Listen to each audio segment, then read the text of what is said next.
Hello, hello, hello. Is this working? Is this working? It's working. Alright, guys. I told myself that I will not be doing a video about the Oscar results. I said this back in my Oscars predictions, Oscar nominations, react video, whatever the fuck that was. I said I have zero interest in the Oscars. The last time I watched the Oscars was back when Seth MacFarlane hosted, and the only reason why I watched it is because I felt like he was going to go down the Ricky Gervais route and just roast the people there, which he kind of did, but he was kind of criticized by critics for doing so, because unlike the Golden Globes, the Oscars are prestigious! How outrageous of Seth MacFarlane! And little after that, whatever happened to Seth MacFarlane, by the way? He used to be everywhere, now I don't see the fucker anymore. I want him to make... I like Ted. Ted is a pretty good movie. I want him to make another Ted-style movie. Maybe not a Ted 3. I didn't really like Ted 2. Ted 2 was pretty forgettable.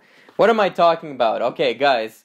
The only reason why I decided to make this video is because I listened to a podcast called The Flagrant 2 with Andrew Schultz and some other dude that I can't remember his name. It's something I listen to just to go to bed at night, and I'm going to play the clip.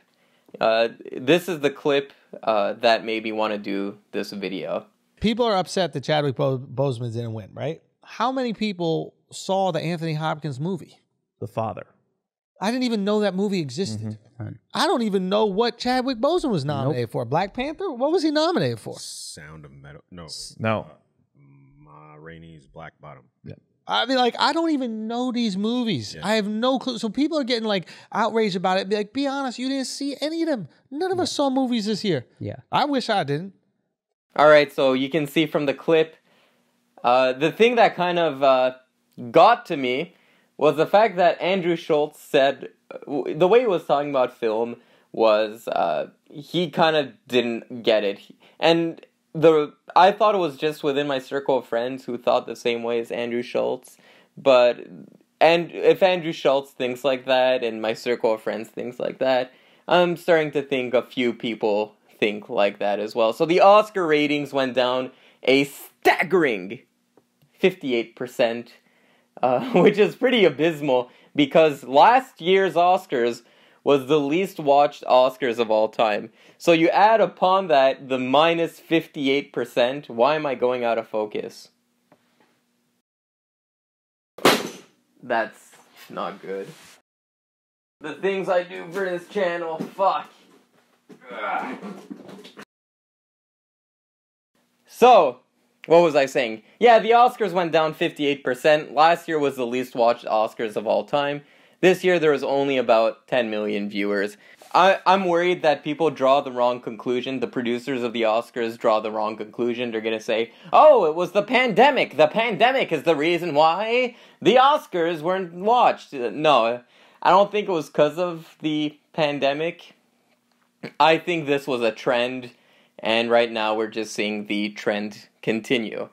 I didn't watch the Oscars this year. I just saw a couple of clips. I'm going to talk about it. I'm going to talk about some of the clips that made me laugh. So it opens up with Regina King, who's an actress that I really like.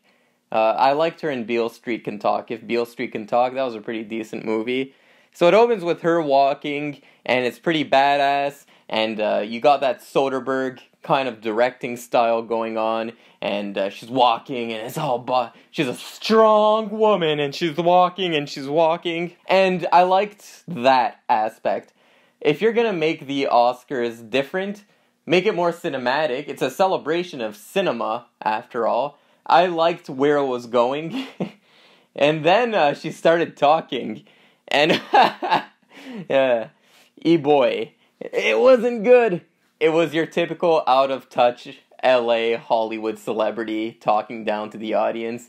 She says, "Welcome to the 93rd Annual Academy Awards," and then immediately starts talking about police brutality. Now, let me get things straight.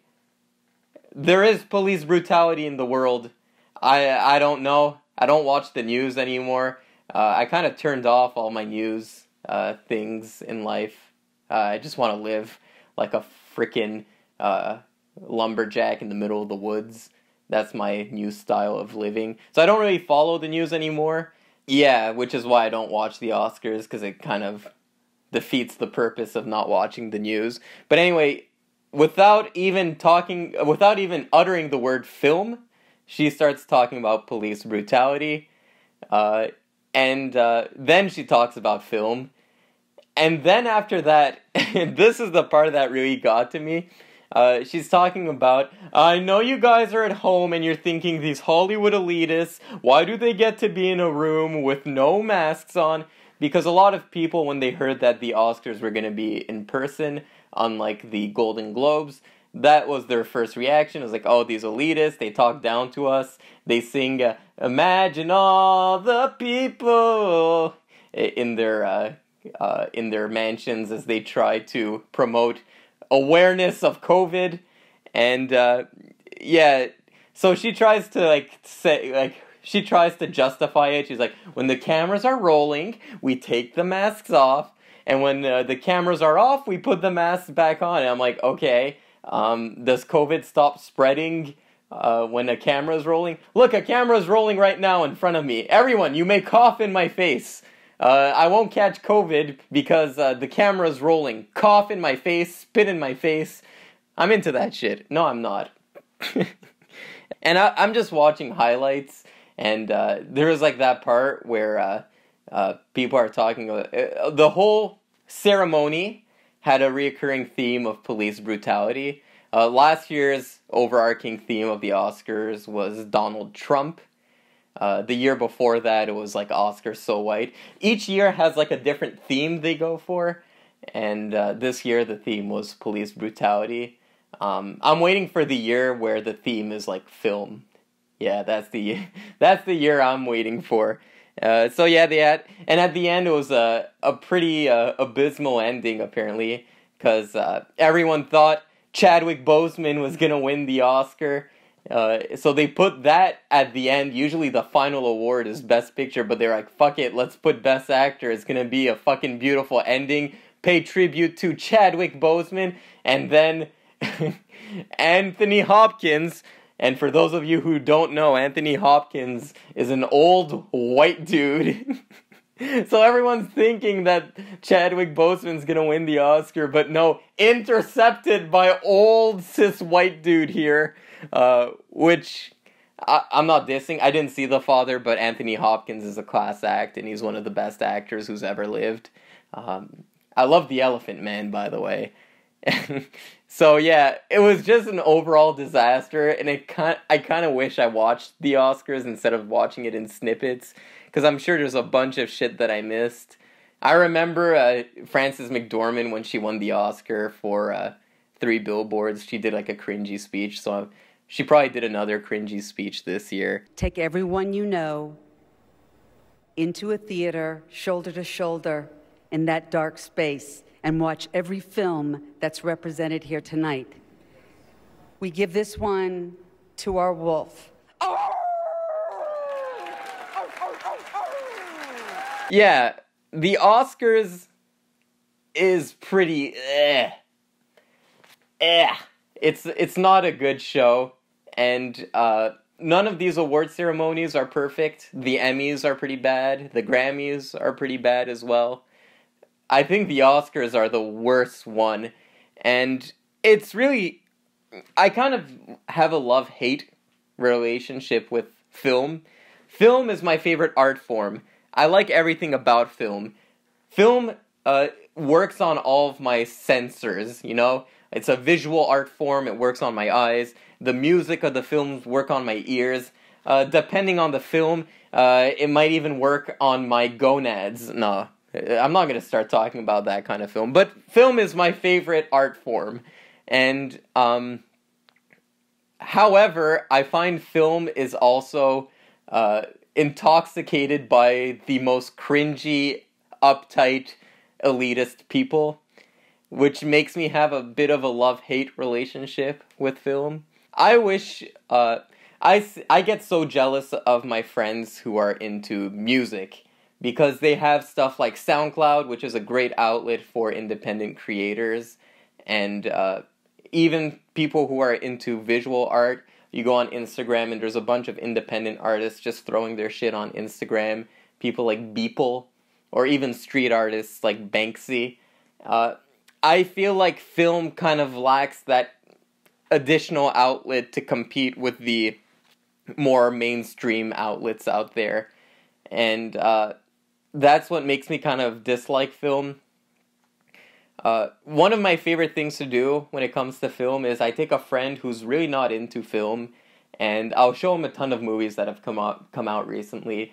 And like right now I have a friend, and he's like recently getting into movies, and I've just been throwing him movies left and right, and he's been digging them all. Told him to watch Upgrade, which is a cool little action movie. I told him to watch, what else? I told him to watch Logan. He really enjoyed Logan. All of these more subdued, well, Logan is a superhero movie, it's not that subdued, but things like Upgrade, and I recommended a few others to him. Midsommar was another one. That's like my favorite thing to do, and that's where the Oscars are falling behind.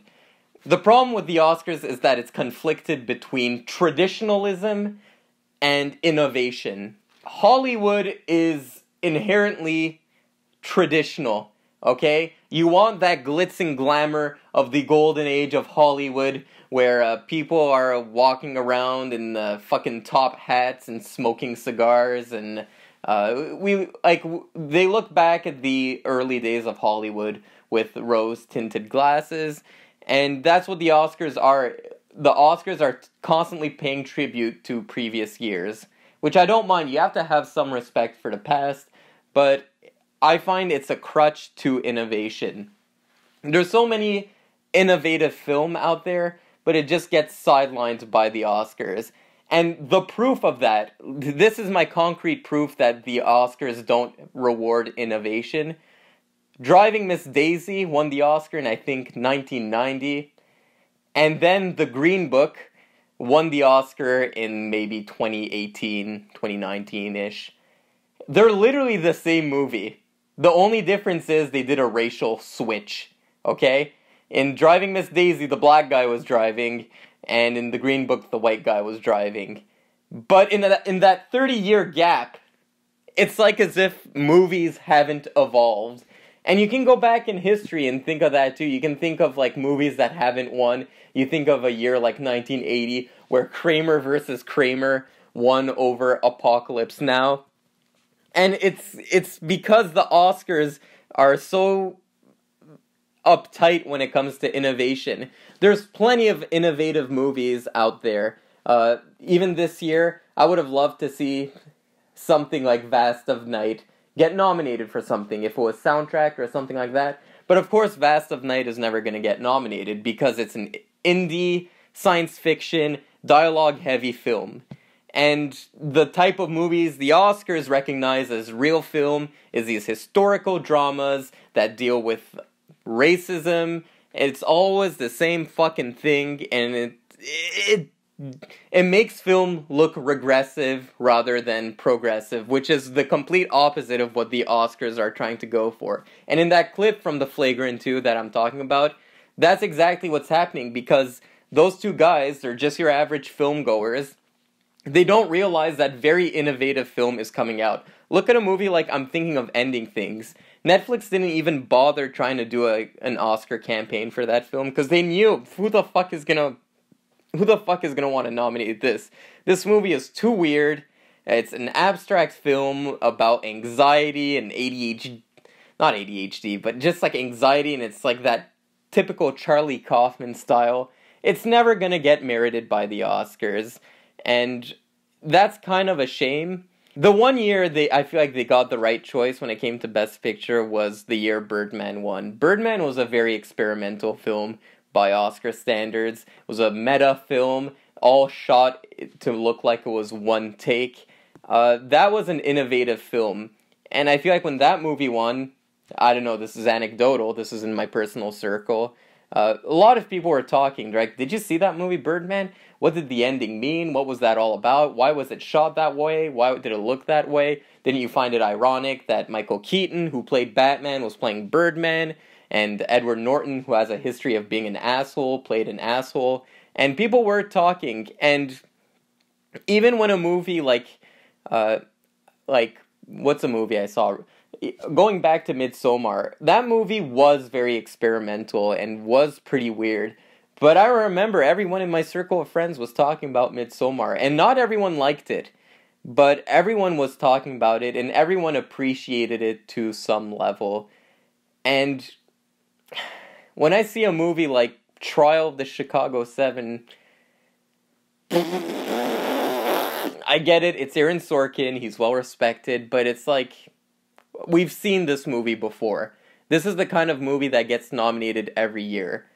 At what point are you going to acknowledge a movie that tries something new? And another problem is that the ceremony doesn't celebrate film. It celebrates celebrity. It celebrates politics. It celebrates whatever. They'll fucking talk about upcoming movies. They don't talk about the movies that are at hand here. Because there were some Oscar nominees this year that were pretty awesome. I thought Promising Young Woman was a decent movie. I went into that movie and I was expecting like some #MeToo fucking hammy movie. It wasn't that at all. It was a pretty smart movie. It was well done. It wasn't hammy. It wasn't preachy. It was a well done movie. Movies like Mank, Netflix is doing a lot of original stuff, and a movie like Mank would never come out in your usual studio system. Why aren't people talking about these movies after the Oscars are happening? Well, it's simple. It's because the Oscars are not putting the spotlight on the movies. They're putting the spotlight on literally everything else other than the movies.